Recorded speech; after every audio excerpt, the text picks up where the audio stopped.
ተመልካቾች አሁን ደግሞ ቀደም ሲል ወደ እናንተ እናደርሰዋለን ብለን ወደ አስተዋወቅናችሁ ጉዳይ ነው የምናልፈው። ጥንት አባቶች ላደን ሲወጡ ወደ ጦር ሜዳ ሲዘምቱና ማሳ ላይ ውለው ሲያድሩ የያዙት መጠጥ እንዳይቀዘቅዝ ምን ያደርጉ ይሆን የሚለው ጥያቄ ምላሽ ከሀገር በቀል የዕደ ጥበብ ዕውቀት ጋር እንደሚገናኝም ይነገራል። ታዲያ ዘመናዊ ፔርሙዝ ባልታወቀበት በዛን የጥንት ዘመን የነበረው ዕውቀትና ክህሎት እንዴት ያለ ነበር የሚለው ደግሞ አሁን የብዙዎች ጥያቄ ሊሆን ይችላል። ተከታዩ የሪፖርተራችን ተመስገን ተስፋዬ ዘገባ ደግሞ በወላይታ ብሔር ፔርሙዝ ከመታወቁ ቀድሞ ትኩስ ነገሮችን ከ6 እስከ 7 ሰዓት ድረስ ሳያቀዘቅዝ ስለሚያቆየው የዕደ ጥበብ ውጤት ወይም ሸታ ባህላዊ ፔርሙዝ ያስቀኘናል። እሱን እንከታተል። ኢትዮጵያ መልከ ብዙ ገጿን ለዓለም ለማሳየት በምታደርገው ጥረት ተጨማሪ የማይዳሰስ ቅርስ እንካችሁ ባለው የወላይታ ምድር ብዙ ያልተነገረለት የዕደ ጥበብ ውጤት አለ። ታዲያ ይህ የዕደ ጥበብ ውጤት ለመሆኑ ፔርሙዝ ገና ሳይፈለሰፍ ቅድመ አያቶቻችን ትኩስ መጠጣቸውን እንዴት ያቆዩ ነበር ለሚለው ሁነኛ መልስ የሚሰጥ ነው። በአሁን ዘመን ቴክኖሎጂን አፍ የሚያስይዝ የነበረው ሼታ ወይንም ጥንታዊ ፔርሙዝ በጥንት ወላይታዎች ትኩስ ቡና፣ ሻይና ሌሎች መጠጦች እንዳይቀዘቅዙ ለማድረግ የተፈጠረ ድንቅ የሸክላ ውጤት መሆኑን በወላይታ ሶዶ ዩኒቨርሲቲ የቅርስና ታሪክ ጥናት ተቋም የቅርስ ባህልና ታሪክ አጥኚ አቶ ኢያሱ ጋጃቦ ይናገራሉ።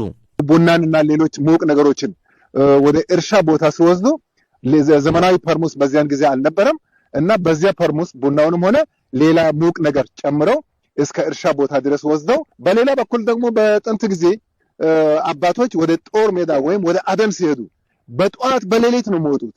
በሌሊት ሲወጡ ደግሞ እናቶች ጠዋት ተነስተው ቡና ለማፍላት ምን ለማለት የሚጠጣ ሙቅ ነገር ለማዘጋጀት ጊዜ ስለሌላቸው ምን ያደርጋሉ? ሌሊት አዘጋጅተው ያድራሉ። ሌሊት ያዘጋጁትን ያንን ምን ያደርጋሉ? በፔርሙዝ በሼታ በባህላዊ ፔርሙዝ ይጨምሩና ከዚያ በኋላ ያሳድራሉ። አባወራው ጠዋት ሲነሳ ለአደን ወይም ለጦርነት ለመሄድ ሲነሳ ከዛ ሙቁን ነገር በሚገባ ጠጥቶ ከዛ ይሄዳል። የተዘጋጀውን ስንቁን ይዞ ይሄዳል ማለት ነው። ይህ የሸክላ ውጤት ትኩስ መጠጦች ከ6 እስከ 7 ሰዓታት ድረስ ትኩስነታቸውን ሳያጡ እንዲቆዩ የማድረግ አስገራሚ አቅም አለው። አሰራሩም ቢሆን አጠቃቀሙ እንዲሁ ይበልጥ ያስደምማል። ይህ ባህላዊ ፔርሙዝ እንግዲህ ስንመለከት ጀበና ይመስላል። ጀበና አይደለም። ከላይ እንደ ጀበና ክፍት አይደለም። ከላይ ድፍን ነው።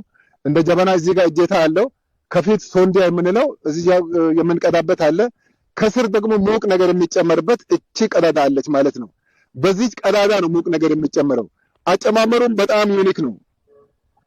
አሁን ሙቅ ነገር እየጨመርኩ ነው። አሁን ሙቅ ነገር ጨመርኩ። ስገለብጥ አያፈስም። ይሄ ከ6 ሰዓት እስከ 7 ሰዓት ድረስ ሙቀትን ጠብቆ የማቆየት አቅም አለው ማለት ነው። ስለዚህ አሁን ሙቁን ነገር ጠዋት የተጨመረ ነገር ከሰዓት ወይም ማታ አባወራ ወይም እንግዳ በመመጣበት ጊዜ ከዚሁ ትኩስ ነገር እየቀዱ ለእንግዳ ወይም ለአባወራው ይቀርባል ማለት ነው። መጠጡ በተቃራኒ አቅጣጫ ከስር ከተጨመረ በኋላ ሼታው ሲቀመጥ አንዲትም ጠብታ እንኳን ፈሳሽ የማይወጣው መሆኑ ጥንታዊ የሀገር በቀል ዕውቀታችን አሁን ላለው ስልጣኔ እንዴት ያለ ጠንካራ መሰረት እንደነበር የሚያሳይ ነው። በተለይ አሰራሩ በጣም ዩኒክ ነው። ለምን አያፈስም? እንዴት አላፈሰሰም? ከስር ተጨምሮ እንዴት ይዞ ቆየ የሚለው ይሄ እንግዲህ ቀላል አገር በቀል ዕውቀት አይደለም። ቀላል ፊዚክስ አይደለም ይሄ እና በነበረው አገር በቀል ዕውቀት እስከዛ ድረስ ዘልቆ የማወቅ ነገር ይሄንን እዛው ውስጥ ላይ የተጨመረ ነገር ወደ ኋላ እንዳይመጣ እንደገና ደግሞ የተጨመረ ነገር ደግሞ ተመልሶ ደግሞ በምንፈልግበት ጊዜ ለመቅዳት በምንችልበት መንገድ እንድመጣ አድርገው የመጠቀሙ ነገር ቀላል አይደለም።